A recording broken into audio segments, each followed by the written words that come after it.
नमस्कार, SPT news में आपका स्वागत है। पेश है 31 दिसंबर मंगलवार दोपहर 3:15 बजे राजस्थान की 15 बड़ी खबरें। सबसे पहले एक नजर डालते हैं आज की हेडलाइंस पर।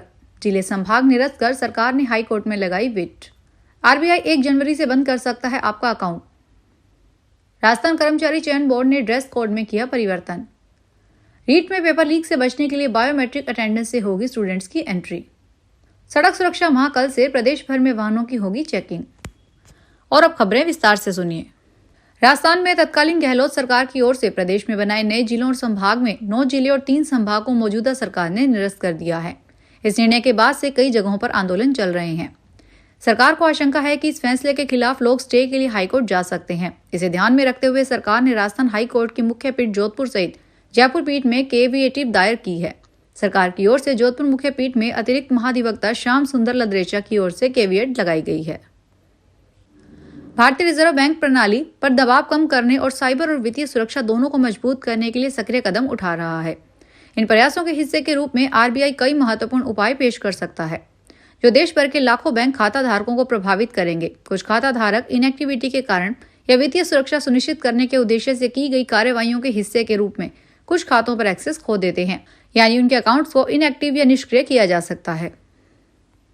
राजस्थान कर्मचारी चयन बोर्ड ने राजस्थान के लाखों युवाओं को बड़ी राहत देते हुए भर्ती परीक्षा के ड्रेस कोड में बदलाव किया है, जिसके बाद अब सर्दियों के मौसम में अभ्यर्थी गर्म कपड़े पहनकर भर्ती परीक्षा में शामिल हो सकेंगे। राजस्थान कर्मचारी चयन बोर्ड के अध्यक्ष आलोक राज ने बताया कि बोर्ड ने भर्ती परीक्षाओं के ड्रेस कोड में संशोधन किया है, जिसके तहत 1 मार्च से 31 अक्टूबर तक अलग और 1 नवंबर से 28-29 फरवरी तक अलग ड्रेस कोड लागू रहेगा।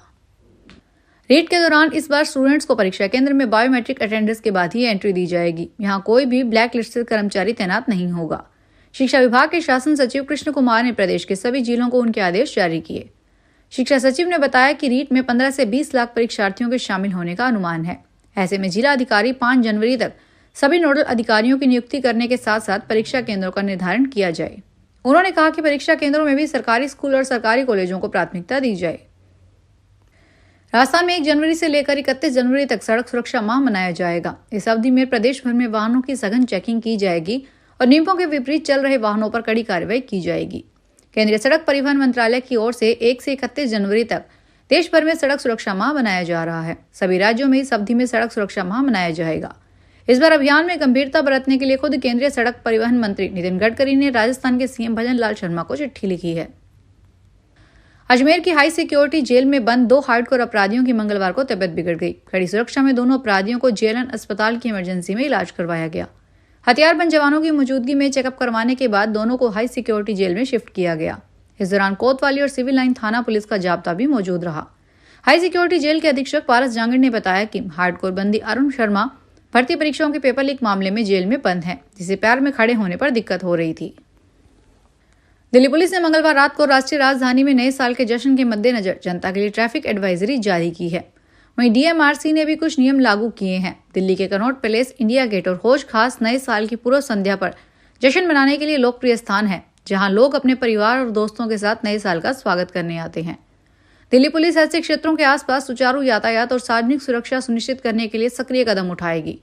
वाहनों की सुचारू आवाजाही सुनिश्चित करने के लिए करीब 2500 कर्मचारियों की तैनाती होगी। दिल्ली में अगले साल होने वाले विधानसभा चुनाव के लिए तमाम राजनीतिक पार्टियों ने अपनी तैयारियां तेज कर दी है।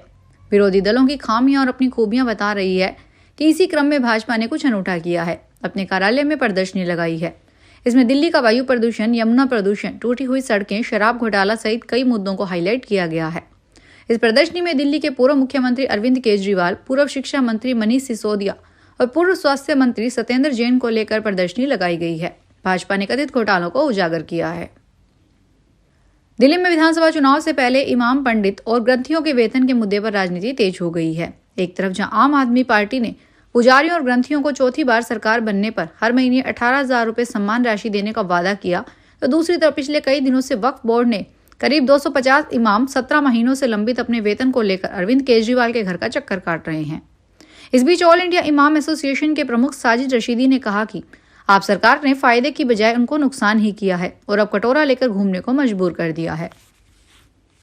सवाई माधोपुर की पुलिस अधीक्षक ममता गुप्ता ने ड्यूटी में लापरवाही और अवैध बजरी खनन व परिवहन में संलिप्तता की शिकायत पर 2 अलग अलग आदेश जारी कर 2 थाना क्षेत्रों में तैनात एक सब इंस्पेक्टर सहित 3 पुलिसकर्मियों को लाइन हाजिर कर दिया। उन्होंने मलारना डूंगर थाने में सब इंस्पेक्टर संपत सिंह को अवैध बजरी खनन और परिवहन में संलिप्तता की शिकायत के आधार पर 17 सीसी की चार्जशीट जारी की है। इसी के साथ उन्हें लाइन हाजिर कर दिया गया है। इसके अलावा बोली थाने की खिरनी पुलिस चौकी में तैनात कांस्टेबल नफीस खान, राम भरोसे और हरवीर सिंह को लाइन हाजिर किया गया है। नए साल की शुरुआत बीकानेर में एक वर्ल्ड रिकॉर्ड से हो सकती है। दरअसल बीकानेर के देशनोक में मां करनी के मंदिर में 17,500 ग्राम का प्रसाद चढ़ाया जा रहा है। दावा है कि ये विश्व का सबसे बड़ा भोग होगा। सावन भादो प्रसाद भक्त अपनी मनोकामना पूरी करने को वर करते हैं और इस बार ये प्रसाद डॉक्टर करनी प्रताप महाराज कर रहे हैं। पहली बार प्रसाद के रूप में दाल का हलवा बन रहा है, जिसे देशनोक के हर घर में वितरित किया जाएगा। देशनोक के करनी बाग पैलेस के महंत डॉक्टर करनी प्रताप सिंह ने बताया कि पिछले 100 सालों से ये प्रसाद बन रहा है, लेकिन पहली बार दाल का हलवा तैयार किया जा रहा है। आज साल 2024 का आखिरी दिन है। आज सीकर के खाटू श्याम मंदिर में सुबह से ही भक्तों की भीड़ लगी हुई है। आज और कल यहाँ लाखों की संख्या में लोग दर्शन करने के लिए आएंगे। आज पूरा खाटू कस्बा श्रद्धालुओं से अटा हुआ है। आपको बता दें कि हर वर्ष नए साल के मौके पर खाटू में लाखों श्रद्धालु दर्शन के लिए आते हैं। इसी के चलते इस बार नए साल के मौके पर मंदिर में दर्शनों के लिए वीआईपी व्यवस्था को भी समाप्त किया हुआ है। मंदिर में दर्शनों के लिए सभी 14 लाइन आम भक्तों के लिए खोली जा चुकी है। शहर के नजदीक ऐतिहासिक एवं प्राचीन धर्म नगरी जालरापाटन में 4 लेन के पास गायत्री चेतना केंद्र का निर्माण कराया जा रहा है। केंद्र में पहले स्कूल और बाद में कॉलेज का संचालन होगा। यहाँ स्टूडेंट को शिक्षा के साथ साथ सामाजिक धार्मिक संस्कार का ज्ञान भी दिया जाएगा। यह केंद्र 16 बीघा भूमि पर बनाया जा रहा है। वहीं देव संस्कृति कॉलेज के नाम से राजस्थान में पहला कॉलेज होगा। अब तक राजस्थान में एक भी कॉलेज नहीं है। गायत्री शक्ति पीठ के उप मुख्य ट्रस्टी शैलेंद्र यादव ने बताया कि करीब 1.5 दशक पहले यहाँ 16 बीघा जमीन गायत्री चेतना केंद्र के निर्माण के लिए खरीदी थी।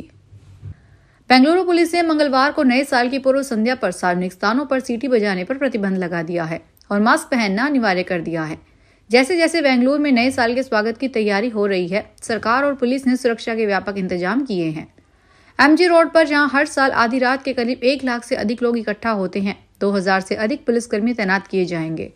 साथ ही brigade road, church street, Indira Nagar, SHR layout और कोरमंगला में भी सुरक्षा के कड़े इंतजाम किए गए हैं। 20 साल से बंद ट्यूबवेल से LPG गैस की गंध आने लगी। ट्यूबवेल मालिक ने ट्यूबवेल के ऊपर दिन का टीपा रखकर जुगाड़ बनाया। इसके बाद ढक्कन के पास माचिस की तीली लगाई तो गैस के चूल्हे से निकलने वाली नीली लपटें निकलने लगी। घटना सोमवार को जोधपुर में नागौर रोड स्थित एक बावड़ी कस्बे में हुई। जानकारी के अनुसार बावड़ी कस्बे में अन्नाराम देवड़ा के घर के पास ही 26 साल पहले ट्यूबवेल खुदवाया गया था। यह 6 साल चला। इसके बाद पानी नहीं होने की वजह से इसे बंद कर दिया गया। पिछले 20 साल से यह बंद था। फिलहाल इस बुलेटिन में इतना ही। फिर हाजिर होंगे बड़ी खबरों के साथ। अगर आप भी अपने आसपास की छोटी बड़ी और महत्वपूर्ण खबरों से अपडेट रहना चाहते हैं तो सब्सक्राइब कीजिए हमारे चैनल SPT न्यूज को और प्रेस कीजिए बेल आइकन पर।